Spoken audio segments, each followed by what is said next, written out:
नमस्कार, आप देख रहे हैं आवाज इंडिया, देश की भरोसेमंद आवाज। मैं हूं पिंकी सिंह शेरावत। आइए नजर डाल लेते हैं आज की खबरों की हेडलाइंस पर। राष्ट्रीय प्रौद्योगिकी दिवस पर पीएम मोदी का संदेश, पोखरण परीक्षण को बताया भारत की ताकत।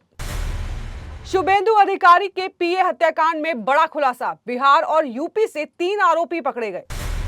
पीएम मोदी के सुझावों पर प्रियंका चतुर्वेदी का तंज, बोली रुपया नहीं डॉलर मजबूत हो रहा। समाज सेवा ही मेरी सबसे बड़ी राजनीति, पुणे में बोले नितिन गडकरी। और सड़क हादसे में तेलुगु अभिनेता भरत कांत का हुआ निधन, ट्रक से टक्कर में गई जान। अब खबरें विस्तार से। प्रधानमंत्री नरेंद्र मोदी ने राष्ट्रीय प्रौद्योगिकी दिवस पर देशवासियों को शुभकामनाएं देते हुए वैज्ञानिकों के योगदान को नमन किया। उन्होंने कहा कि 1998 के पोखरण परमाणु परीक्षण ने दुनिया के सामने भारत की वैज्ञानिक क्षमता और मजबूत संकल्प को साबित किया था। पीएम मोदी ने वैज्ञानिकों को देश के गौरव, निर्माण का सच्चा निर्माता बताया। उन्होंने कहा कि आत्मनिर्भर भारत के निर्माण में तकनीक ही बड़ी भूमिका है और इससे विकास को नई गति मिल रही है। प्रधानमंत्री ने नई प्रतिभाओं को आगे बढ़ाने और शोध को प्रोत्साहन देने पर सरकार के फोकस की भी बात कही। पश्चिम बंगाल के मुख्यमंत्री शुभेंदु अधिकारी के निजी सहायक चंद्रनाथ रथ की हत्या मामले में पुलिस को बड़ी सफलता मिली है। एसआईटी ने बिहार के बक्सर और उत्तर प्रदेश से 3 आरोपियों को हिरासत में ले लिया है। पुलिस तीनों से पूछताछ कर हत्या में उनकी भूमिका की जांच कर रही है। सूत्रों के मुताबिक एक आरोपी द्वारा टोल प्लाजा पर किए गए ऑनलाइन भुगतान से पुलिस को अहम सुराग मिला था। देर रात आरोपियों को पश्चिम बंगाल लाया गया, जहां उनसे लगातार पूछताछ की जा रही है। पुलिस जल्द ही मामले को लेकर आधिकारिक जानकारी जारी कर सकती है।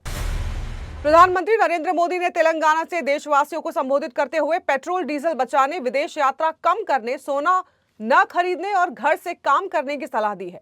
मध्य पूर्व में जारी तनाव के बीच दिए गए इस बयान पर शिवसेना यूबीटी नेता प्रियंका चतुर्वेदी ने प्रतिक्रिया दी है। प्रियंका ने केंद्र सरकार की आर्थिक नीतियों पर सवाल उठाते हुए कहा है कि सरकार ठोस नीति बनाने के बजाय सिर्फ सुझाव दे रही है।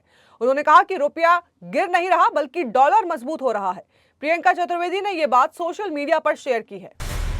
केंद्रीय सड़क परिवहन मंत्री नितिन गडकरी ने पुणे में आयोजित एक कार्यक्रम के दौरान कहा कि उन्हें चुनाव प्रचार की जरूरत महसूस नहीं होती, क्योंकि उनका 90% काम समाज सेवा से जुड़ा है।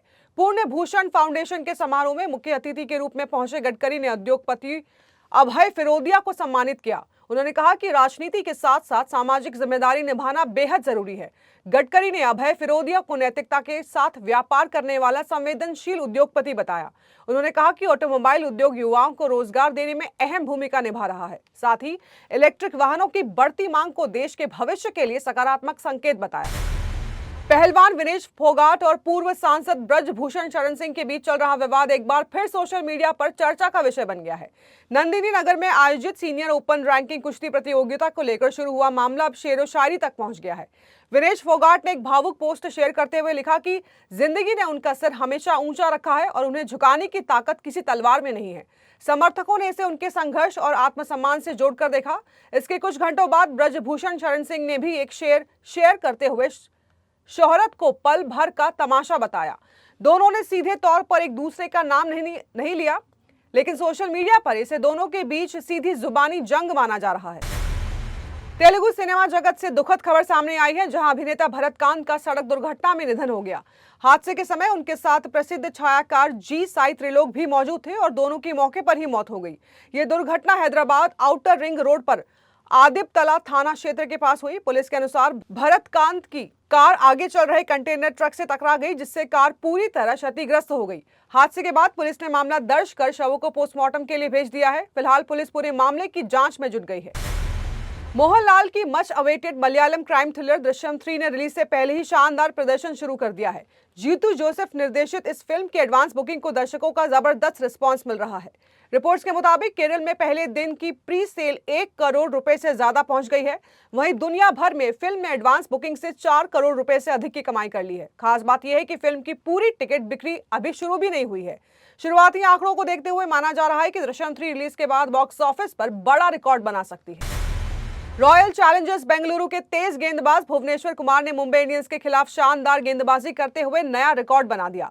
भुवनेश्वर ने 4 ओवर में सिर्फ 23 रन देकर 4 विकेट झटके और आईपीएल 2026 में अपने 20 विकेट पूरे कर लिए। इसके साथ ही वो आईपीएल इतिहास में चौथी बार सीजन में 20 या उससे ज्यादा विकेट लेने वाले गेंदबाज बन गए हैं। शानदार गेंदबाजी प्रदर्शन के लिए भुवनेश्वर कुमार को प्लेयर ऑफ द मैच चुना गया। मैच के बाद भुवनेश्वर ने कहा कि प्रेरणा से ज्यादा अनुशासन उन्हें लगातार आगे बढ़ाता है। उन्होंने अपनी फिटनेस का श्रेय अपने ट्रेनर्स और सहयोगी टीम को दिया। तो देश और दुनिया की बड़ी खबरों में फिलहाल के लिए इतना ही। जुड़े रहिए आवाज इंडिया के साथ, जल्द होगी मुलाकात। तब तक के लिए नमस्कार।